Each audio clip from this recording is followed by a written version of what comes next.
السلام علیکم ناظرین، ایک صبح جب سورج نے سر اٹھایا تو شمال کی جانب سے تیز ہوا نے بھی سرکشی دکھائی ہے۔ شیخ کبیر الدین نے جب موسم کی تندی دیکھی تو اس نے فوراً تیاری کا حکم دے دیا۔ باطنی جماعت کے افراد اور فناجو خان کے دستے مکمل طور پر تیار تھے۔ انہوں نے اپنے ذہنوں کو پوری طرح تیار کر لیا۔ شیخ کبیر الدین نے ایک زوردار خطاب کرتے ہوئے اس بازی کو پہلی اور آخری بازی قرار دیا اور اپنے جاں بازوں کے جوش کو دو چند کر ڈالا۔ ہواؤں میں تیزی کی رفتار بڑھنے لگی۔ شیخ کبیر الدین نے سب کے سامنے کلال موت کے بحر کا نقشہ رکھا اور اس میں وہ راستے منتخب کیے جہاں سے گزر کر وہ محفوظ علاقوں میں جا سکتے تھے۔ شیخ کبیر الدین نے سب پر واضح کر دیا کہ وہ یہاں سے نکل کر شام کے پہاڑی علاقوں میں پہنچے اور وہاں موجود شیخ جبل کے پاس جمع ہوں۔ اب دوبارہ وہیں ملاقات ہوگی۔ فناجو خان کو شام کی جانب جانے میں کوئی دلچسپی نہیں تھی۔ اس نے صاف الفاظ میں کہا کہ وہ شام کی بجائے اپنے وطن کی جانب سفر کریں گے۔ شیخ کبیر الدین نے سمجھانے کی کوشش کی کہ اس جانب سے سرا یا سمرقند بڑھنا سراسر موت کے مترادف ہے۔ وہ ان کے ساتھ چلیں اور بلاد عراق کی سرحدوں سے گھوم کر واپس سمرقند کی جانب لوٹیں۔ ایل خانی لشکر موسم کی خرابی کے باوجود اپنے اپنے مقامات پر جمع رہا۔ انہیں کسی قدر اندازہ تھا کہ موسم کی اس خرابی میں باطنی گروہ یقیناً حملہ آور ہوگا یا ان میں کوئی فرد قلعے سے نکل کر سمرقند کی جانب جانے کی کوشش کرے گا، اس لیے وہ پوری طرح چوکس تھے۔ حالانکہ ہواؤں کی تیزی انہیں اپنے فرض کی ادائیگی میں رکاوٹ ڈال رہی تھی۔ ایل خانی سپاہ سالار گھوڑوں پر تمام علاقے میں گشت کرتے رہے اور اپنے سپاہیوں کو ہوشیار رہنے کی تاکید کرتے رہے۔ شیخ کبیر الدین نے تمام لوگوں کو ساتھ لیا اور وہ سب قلعے کے صدر دروازے کے پاس جمع ہو گیا۔ وہ شیخ کبیر الدین کے اشارے کے منتظر تھے کہ صدر دروازہ کھول کر باہر موجود ایل خانی لشکر پر حلہ بول دیتے۔ شیخ کبیر الدین ایک جانب کھڑا اپنی ہمت بندھا رہا تھا۔ اسے کسی حد تک یہ امید تھی کہ وہ زندہ نکلنے میں کامیاب ہو جائے گا۔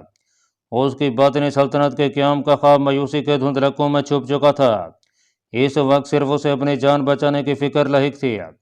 اچانک متی الدین کے ذہن میں ایک خیال بجلی کی مانند کوندا۔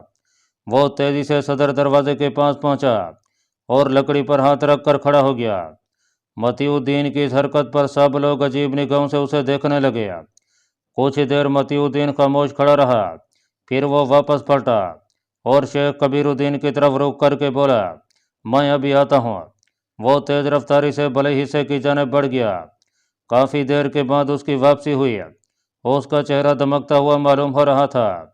متی الدین، تم یہ کیا کرتے پھر رہے ہو؟ ہمارے پاس وقت بے حد کم ہے۔ ہوائیں کسی بھی وقت ٹھہر سکتی ہیں اور اگر دن ڈھل گیا تو ہمیں سفر کرنے میں بھی مشکل پیش آئے گی۔ شیخ کبیر الدین تلخی سے بولا۔ متی الدین کا چہرہ بے حد پرسکون تھا۔ شیخ الرئیس، متی الدین بلند آواز میں بولا، میرے ذہن میں ایک ترکیب ہے جو ہمیں یہاں سے نکلنے میں کسی حد تک معاونت دے سکتی ہے۔ متی الدین کی بات پر سب لوگ اشتیاق سے اس کی جانب دیکھنے لگے۔ شیخ کبیر الدین نے اسے بولنے کا اشارہ کیا، تم جانتے ہو کہ اس قلعہ کو ایل خانی لشکر قبضے میں لے لیں گے اور پھر یہ چھاؤنی کی شکل اختیار کر لے گا۔ اگر تم میری ترکیب پر عمل کرو گے تو ایسا نہیں ہو سکے گا۔ تم کیسی بے وقوفی کی باتیں کر رہے ہو؟ ہمیں یہاں جان کے لالے پڑے ہوئے ہیں اور تمہیں قلعہ کی سوچ رہی ہے۔ شیخ کبیر الدین غصے سے چیختا ہوا بولا، غصے سے کام مت لو بلکہ اس قلعہ کو آگ لگا دو۔ متی الدین اطمینان سے بولا۔ سب لوگ اس کی بات پر بھونچا رہ گئے۔ شیخ کبیر الدین کا غصہ یکلخت مٹ گیا اور وہ اس کی جانب یوں دیکھنے لگا جسے متی الدین کا دماغ چل گیا ہو۔ فناجو خان کی حالت بھی کچھ ایسی ہی تھی۔ وہ متی الدین کی اس احمقانہ رائے پر دانت پیس رہا تھا۔ شیخ الرئیس، متی الدین توقف سے بولا، ہمیں یہاں سے بحفاظت نکل کر محفوظ مقام کی جانب بڑھنا ہے۔ اس کے لیے ضروری ہے کہ قلعے کو فوراً آگ لگا دی جائے۔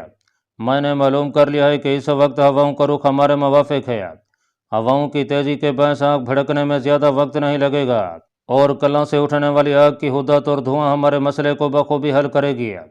ایل خانی لشکر اس حدت کی شدت کے باعث ہمارے زیادہ قریب نہیں آ پائے گا اور ہم آگ مانند پڑنے پر کافی دور نکل جائیں گے۔ یہ ہمارا واسطہ تمام لشکر کی بجائے اس کے کسی ایک حصے سے ہی پڑے گا۔ شیخ کبیر الدین بات کی تہہ تک پہنچ گیا۔ اس نے مسرت کا اظہار کیا اور اپنے رویے پر معذرت طلب کیا۔ متی الدین نے مسکرا کر اسے وقت ضائع نہ کرنے کی ہدایت کی۔ شیخ کبیر الدین نے قلعے کے ایسے حصوں میں آگ لگانے کا حکم دیا جہاں سے تیز ہوا آگ کو بھڑکانے میں مدد دے سکتی تھی۔ دیواروں پر لگی ہوئی مشلیں قلعے کے مختلف حصوں میں اچھال دی گئیں۔ آگ پھیلنے میں زیادہ دیر نہیں لگی، کچھ ہی دیر میں پورا قلعہ آگ کے شعلوں کی لپیٹ میں آ گیا۔ شیخ کبیر الدین متی الدین کی جانب دیکھ رہا تھا جو انہیں ابھی ٹھہرنے کا اشارہ کیے ہوئے تھا۔ قلعے کی فصیل کے طاقوں میں سے وہ باہر کا جائزہ لیتا رہا۔ آگ کی حدت تیزی سے بڑھ رہی تھی، قلعے کے مکینوں کی حالت بری ہو رہی تھی۔ دھوئیں کے بڑے بڑے بادل ہواؤں کے زور پر علاقے میں پھیلتے جا رہے تھے۔ اہل خانی لشکر حیرت و پریشانی سے قلعہ الموت کی جانب دیکھ رہے تھے۔ وہ قلعہ الموت میں لگی ہوئی آگ کو کوئی نام دینے سے کہاں سے رہے۔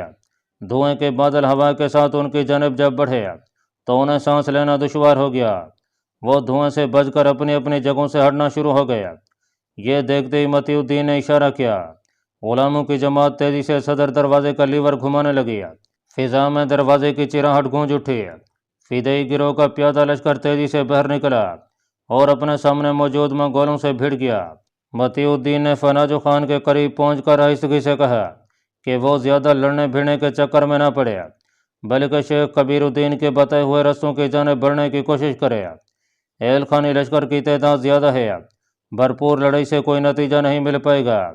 فناجو خان اپنے دستوں کو منظم انداز میں ساتھ لیے طے کردہ راستوں کی طرف بڑھنے لگا۔ قلعہ الموت سے اٹھنے والے دھوئیں کے کثیف بادلوں نے وادی میں تاریکی پیدا کر دی تھی۔ اہل خانی لشکر اس چال کو بخوبی سمجھ چکا تھا، مگر انہیں دھوئیں اور آگ کی تپش کے باعث قلعہ عبور کرنے کی ہمت نہیں ہو پئی۔ قلعے کے دوسری جانب موجود اہل خانی لشکر فدائیوں کی راہ روکنے کی بھرپور کوشش کر رہا تھا۔ وہ کسی بھی صورت میں انہیں اپنے حصار سے باہر نکلنے نہیں دینا چاہتے تھے۔ ناظرین، سلطان رکن الدین بیبرس کا قسطنطنیہ کے ساتھ تجارتی معاہدہ بے حد مقبول ہوا۔ جہاں اس معاہدے کے تحت سلطان رکن الدین بیبرس نے امت مسلمہ پر صلیبی خطرات کو بے اثر کر دیا تھا، وہیں صلیبی قوتوں کو فراہم ہونے والی مغربی طاقت منقطع ہو کر رہ گئی۔ اس تجارتی معاہدے کی روح سے قسطنطنیہ تمام یورپ سے بھرپور تجارتی فائدہ حاصل کرنے میں کامیاب ہو گیا۔ قسطنطنیہ کے راستے سے خوراک و سامان کی کثیر مقدار فرانس، انگلستان، جرمنی اور دوسری ریاستوں میں پہنچنے لگی۔ مغربی حکمرانوں کے لیے ماضی کی دشمنیاں بھلانا ضروری ہو گیا۔ ہر کوئی اپنی اپنی ریاست کے تحفظات کی فکر میں پڑ گیا۔ سلطان رکن الدین بیبرس نے مسلمانوں کو نئے تجارتی مراکز کی جانب متوجہ کر دیا۔ تاتاری یلغار کے نتیجے میں جو تباہی بغداد و شام کی ہوئی تھی اور لوگوں میں جس افلاس کا دورہ تھا، ایسے حالات میں سلطان رکن الدین بیبرس کا یہ فیصلہ مثبت اثرات مرتب کرنے لگا۔ سلطان رکن الدین بیبرس کی رعبدار شخصیت نے مغربی معاشرے میں بے حد شہرت پائی۔ نصف صدی کے بعد مسلمانوں میں سے کوئی ایسی شخصیت وقت کے کنوز پر دکھائی دی جسے بلاد اسلامیہ اور یورپ دونوں جگہ یکساں مقبولیت حاصل تھی۔ منگولوں کا دبدبہ بھی اس کے سامنے چھوٹا پڑ گیا۔ یورپ کی دو اہم ریاستوں نے خود آگے بڑھ کر سلطان رکن الدین بیبرس کے ساتھ سفارتی تعلقات قائم کرنے کی خواہش کی۔ یہ دونوں ریاستیں قسطنطنیہ کے گرد واقع تھیں۔ ریاست جینوا اور ریاست وینس کا شمار دو مضبوط اور خوشحال ممالک میں ہوتا تھا جہاں نصرانیت تو ضرور موجود تھی، مگر حلقہ اقتدار میں اسے کوئی عمل دخل حاصل نہیں تھا۔ سلطان رکن الدین بیبرس نے ان کے ساتھ بھی سمندری راستوں کے تجارتی معاہدے کر لیے۔ ان نئے معاہدوں کے بعد قیصر روم کے آخری داؤ کا اندیشہ بھی مٹ گیا۔ سلطان بیبرس کو خدشہ تھا کہ کسی بھی وقت قیصر روم اپنے اس معاہدے کا ناجائز فائدہ اٹھا سکتا تھا۔ اب وہ معاہدے کے زور پر کوئی غلط مقصد نہیں حاصل کر پاتا۔ سلطان رکن الدین بیبرس نے وینس اور جینوا کے تجارتی وفود سے مختلف بحروں میں ملاقاتیں کی اور ان سے ان ریاستوں کے حالات معلوم کرتا رہا۔ بہت جلدی اس پر آشکار ہو گیا کہ دونوں ریاستوں کے بیچ میں سرد موری اور عداوت پائی جاتی ہے۔ یہ روش صرف حلقہ اقتدار تک محدود نہیں ہے، بلکہ دونوں ریاستوں کے باشندے بھی ایک دوسرے کو دیکھ کر شدید نفرت کا اظہار کرتے ہیں۔ سلطان بیبرس نے ان دونوں تجارتی گروہوں کے مابین مبادرت کے احتمال کو مد نظر رکھتے ہوئے ایک نیا قانون تشکیل دیا اور ان دونوں گروہوں کو اس کا پابند کر دیا۔ اس قانون کی روح سے یہ تجارتی گروہ اگر آپس میں نبردازمہ ہونے کی کوشش کرتے تو ان دونوں کا تمام سامان بحکم سلطان ضبط کر لیا جاتا۔ اس قانون کے بعد ایسے واقعات کا خدشہ معدوم ہو گیا۔ سلطان رکن الدین بیبرس اندرونی ریاستی نظام پر بھی مکمل نظر رکھے ہوئے تھا۔ اس نے پوری کوشش کی کہ ریاستی محکموں میں بدعنوانی اور بے ایمانی کی مکمل روک تھام کی جا سکے۔ اس سلسلے میں وہ خود مختلف بحروف بدل کر محکموں کی نگرانی کیا کرتا۔ اس کا طریقہ کار بہت جلد مشہور ہو گیا، جس کے بعد سرکاری عہدیدار چاق و چوبند ہو گئے اور ریاست میں بدعنوانی بہت ہی کم ہو گئی۔ ناظرین، ایل خانی فوج نے فدائیوں کے گروہ کی مزاحمتی اور دفاعی لڑائی کو دیکھتے ہوئے جارحانہ حملوں کا سلسلہ شدید کر دیا۔ وہ سمجھ چکے تھے کہ وہ پسپائی کی آڑ میں وہاں سے فرار ہونا چاہتے ہیں۔ متی الدین کی ترکیب کارگر ثابت ہوئی۔ ایل خانی لشکر دو حصوں میں بٹ کر رہ گیا۔ ایک حصہ قلعہ سے آنے والی شدید تپش اور گہرے دھوئیں میں پھنس گیا اور دوسرا حصہ فدائیوں کے ساتھ جنگ میں مصروف رہا۔ دھوئیں کے بادلوں کے باعث اجالا کم ہو چکا تھا۔ فیناجو خان نے ایل خانی حلقے کو تنگ ہوتے دیکھ کر بلند آواز میں اپنے دستوں کو للکارا۔ اس کی آواز کا ایل خانی لشکر پر بے حد برا اثر پڑا۔ وہ اپنے ہم زباں کی آواز کو سن کر غلط فہمی کا شکار ہو گیا اور یہ قیاس کیا کہ شاید برکائی خان کی جانب سے کوئی کمک پہنچ گئی ہے۔ ان کی توجہ بٹنے پر فدائیوں کو ان پر شدت سے حملہ آور ہونے کا موقع مل گیا۔ منگولوں کی صفیں گرنا شروع ہو گئیں۔ فیناجو خان کے دستے پیادہ تھے، اس لیے انہیں گھڑ سوار سپاہیوں سے بھیڑنے میں دشواری پیش آ رہی تھی۔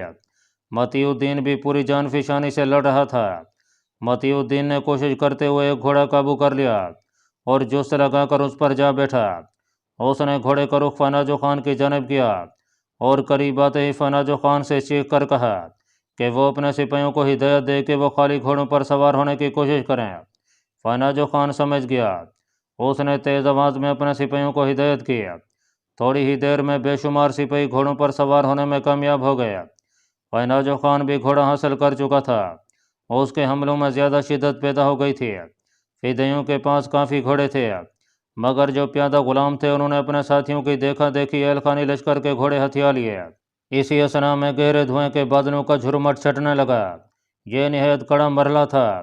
شیخ کبیر الدین نے مطلع صاف ہوتے دیکھ کر اپنے ساتھیوں کو ہدایت کی کہ وہ منگولوں کی صفیں چیرتے ہوئے راستہ بنائیں تاکہ وہ جلد از جلد اس نرغے سے نکل جائیں۔ فدائی غلاموں نے اپنے آقا کا حکم پا کر جان ہتھیلی پر رکھتے ہوئے شام کی طرف جانے والے راستے پر ایل خانی صفوں کو پچھاڑنا شروع کر دیا۔ دونوں طرف سے شدید حملوں کے باعث لاشوں میں اضافہ ہونے لگا۔ فدائی گروہ اپنی جان کی بازی لگا کر راستہ بنانے کی کوشش کر رہا تھا۔ ان کی کوششیں بالآخر کامیاب ہوئیں اور وہ ایل خانی لشکر کی صفوں کو وہاں سے پیچھے ہٹنے پر مجبور کرنے میں کامیاب ہو گیا۔ متی الدین اور شیخ کبیر الدین نے جب راستہ صاف دیکھا تو انہوں نے منظم انداز میں اپنے ساتھیوں کو دوسری جانب منتقل کرنا شروع کر دیا۔ وہ لڑائی کے ساتھ پسپائی اختیار کرتے رہے۔ فیناجو خان نے آگے بڑھ کر ایل خانی لشکر کا راستہ روکنے کی کوشش جاری رکھی۔ لڑائی کی صورت یکسر بدل گئی تھی۔ فدائی گروہ بخوبی منگولوں کا نرغہ توڑنے میں کامیاب ہو گئے تھے۔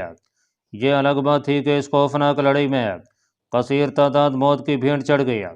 شیخ کبیر الدین نے متی الدین کو اشارہ کیا کہ وہ فیناجو خان سے کہے کہ لڑائی کا کوئی فائدہ نہیں، انہیں تیز رفتاری سے گھوڑے دوڑاتے ہوئے نکل جانا چاہیے۔ متی الدین نے اپنے گھوڑے کو ایڑ لگائی اور فیناجو خان کے پاس گیا۔ دشمن کے وار روکتے ہوئے اس نے فیناجو خان کو سمجھا دیا کہ ہمیں میدان چھوڑ دینا چاہیے۔ فدائی غلام اور خیام زرعی سپاہی ایل خانی لشکر کو کچھ دیر تک روکے رکھیں گے۔ اس دوران وہ ایل خانی لشکر کی گرفت سے دور نکل جائیں گے۔ فیناجو خان نے متی الدین کی بات سمجھنے کے بعد کینہ توج نگاہوں سے اس کی جانب دیکھا اور چیخ کر بولا، متی الدین، یہ کوئی بہادری والی بات نہیں ہے۔ دوسرا، میں اس مقام پر اکیلا نہیں ہوں، میرے ساتھ سپاہی بھی ہیں، میں انہیں دھوکہ نہیں دے سکتا۔ متی الدین سمجھ گیا کہ فیناجو خان کسی قیمت پر اس کی بات نہیں مانے گا۔ اس نے ایل خانی سپاہیوں پر حملہ کرتے ہوئے غفلت کے عالم میں فیناجو خان کے سر کے ایک بھی حصے میں اپنی تلوار کا دستہ جڑ دیا۔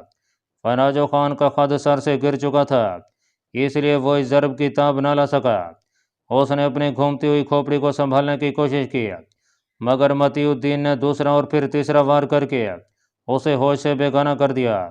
وہ گھوڑے پر جھولنے لگا۔ متی الدین کے لیے یہ مرحلہ بڑا نازک تھا۔ اس نے جست لگائی اور فیناجو خان کے گھوڑے پر پہنچ گیا۔ فیناجو خان پورا گوشت کا پہاڑ تھا، گھوڑا بری طرح بلبلا رہا تھا۔ متی الدین نے فیناجو خان کے پیروں سے ہاتھ نکال کر گھوڑے کی باگیں تھامیں اور اسے لے کر تیزی سے شیخ کبیر الدین کی جانب بڑھایا۔ شیخ کبیر الدین نے حیرت سے متی الدین کی جانب دیکھا کہ اس کے سوا کوئی چارہ نہیں تھا۔ میرا خیال ہے کہ ہمیں نکلنے میں تاخیر نہیں کرنا چاہیے۔ اگر ہو سکے تو کوئی خالی گھوڑا بھی اپنے ساتھ لے لیجیے۔ شیخ کبیر الدین نے اپنے خاص احباب کو اشارہ کیا۔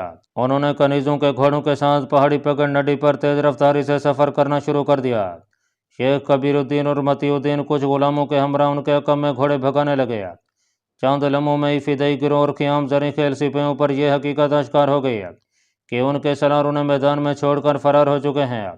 وہ بھی ان کے پیچھے فرار ہونے کی کوششیں کرنے لگے۔ ایل خانی لشکر نے فدائیوں کے قدم اکھڑتے دیکھ کر انہیں ہاتھوں ہاتھ لیا۔ بہت کم لوگ ایل خانی لشکر کے ہاتھوں بچ کر نکلنے میں کامیاب ہو سکے۔ دھوئیں کے بادل پوری طرح چھٹ چکے تھے اور قلعہ کو آگ بدستور لگی ہوئی تھی۔ یہ ہواؤں کے ٹھہراؤ کے باعث ہوا تھا۔ ایل خانی لشکر کافی دور تک فدائیوں کا پیچھا کرتا گیا اور جو ان کے ہاتھ لگ پایا اسے موت کے گھاٹ اتار دیا گیا۔ یہ ہلاکو خان کی جانب سے کڑی ہدایت تھی کہ کسی بھی شخص کو قیدی بنانے کی کوئی ضرورت نہیں۔ جو کوئی فرد زندہ ملے یا جو ہتھیار پھینک کر امان کا طالب ہو سب کو ہلاک کر دیا جائے۔ شیخ کبیر الدین اپنے ساتھیوں کے ساتھ بغیر رکے مسلسل سفر کرتا رہا۔ وہ ایل خانی لشکر کی پہنچ سے بہت دور نکل آئے تھے۔ جب شام کی تاریکی چھانے لگی تو انہوں نے پہاڑی دروں میں ایک بڑا غار ڈھونڈ نکالا۔ تمام لوگ اس غار میں پناہ گزین ہو گئے۔ گھوڑوں کو غار کے ایک بھی حصے میں باندھ دیا اور کچھ ہی دیر میں وہاں لکڑیاں جلا کر آگ روشن کر لی۔ سب لوگوں کی حالت خستہ ہو رہی تھی۔ کپڑوں پر خون کے بڑے بڑے دھبے موجود تھے اور چہروں پر ہوائیں اڑی دکھائی دیتی تھیں۔ شیخ کبیر الدین نے اس خدشے کے پیش نظر غار کے منہ پر خیموں کے کپڑے باندھ ڈالے کہ دور سے روشنی دکھائی نہ دے۔ ایک حصہ میں کپڑے کا بڑا پردہ لٹکا دیا گیا جہاں شیخ کبیر الدین کی خاص کنیزیں ٹھہرائی گئیں۔ غلاموں کا زیادہ حصہ غار کے باہر نگرانی پر تعینات کیا گیا۔ قیناجو خان کو ہوش آ چکا تھا۔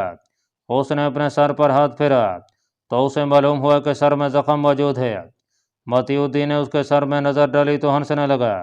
زخم معمولی نوعیت کا تھا، خون نکل کر جم چکا تھا۔ تم نے میرے ساتھ اچھا نہیں کیا۔ قیناجو خان الفاظ چبا کر بولا، یہ میں زیادہ جانتا ہوں کہ کیا درست اور کیا غلط ہے۔ تم لڑائی کے نشے میں یہ شاید بھول گئے تھے کہ ہمارے پاس قوت بے حد کم تھی اور ہمارے بیشتر افراد نکات کا شکار تھے۔ ہماری منصوبہ بندی جم کر جنگ لڑنے کی نہیں تھی بلکہ انہیں الجھا کر راستہ حاصل کرنے کی تھی۔ متی الدین تمانیت سے بولا۔ قیناجو خان بے تلخی سے گھور کر رہ گیا۔ خان، ہمیں تمہاری بہادری اور جرأت پر فخر ہے مگر حالات کچھ ایسے تھے کہ وہاں یہ سب دکھانے کا فائدہ نہیں تھا۔ شیخ کبیر الدین نرمی سے بولا۔ قیناجو خان خاموش رہا۔ شیخ اور رئیس متی الدین بولا، اب ہم کہاں پہنچ چکے ہیں؟ تم لوگ صبح حالات کو دیکھتے ہوئے جانا چاہو تو مجھے کوئی اعتراض نہیں، البتہ اگر تم میرے ساتھ شام چلو گے تو مجھے زیادہ خوشی ہوگی۔ شیخ کبیر الدین مسکرا کر بولا، اگر ایل خانی لشکر تعاقب کرتا ہوا صبح تک یہاں پہنچ گیا تو ایک شخص نے خدشہ ظاہر کیا، اس بات کا فیصلہ تو صبح ہی ہو سکے گا کہ ہمارا تعاقب کیا جا رہا ہے یا نہیں۔ میں نے اپنے خاص غلام کلال موت کی جانب روانہ کر دیے ہیں کہ وہ یہ معلوم کریں کہ ایل خانی لشکر کس حالت میں ہے۔ اگر وہ صبح روانگی اختیار کرے گا تو ہمیں کچھ دن تک اسی غار میں چھپنا پڑے گا۔ کیا یہ غار لشکر کی نگاہوں میں نہیں آئے گا؟ متی الدین نے تعجب سے پوچھا۔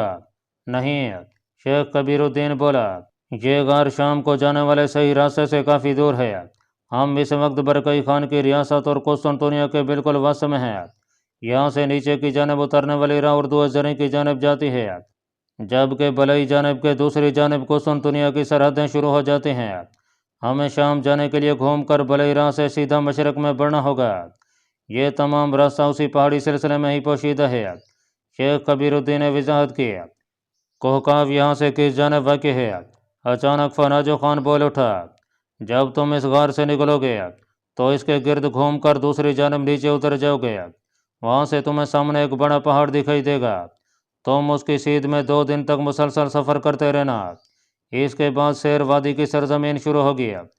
وہاں سے اس بڑے پہاڑ کے مخالف سمت میں سفر ہوگا۔ نصف دن کے فاصلے پر تمہیں اپنے سامنے کوہکاو دھندلا سا دکھائی دے گا۔ شیخ کبیر الدین نے بتایا۔ ہمیں کس راستے سے سفر کرنا ہوگا؟ متی الدین نے پوچھا۔ اسی راستے سے، مگر سبز وادی سے کوہکاو کی طرف نہیں۔ اس کے دائیں پہلو میں نصف دن کے سفر کے بعد تم سمرقند کی حدود میں پہنچ جاؤ گے۔ شیخ کبیر الدین نے جواب دیا۔ اس دوران ایک غلام تیزی سے اندر چلا آیا۔ اس نے آتے ہی شیخ کبیر الدین کو تعظیم دی۔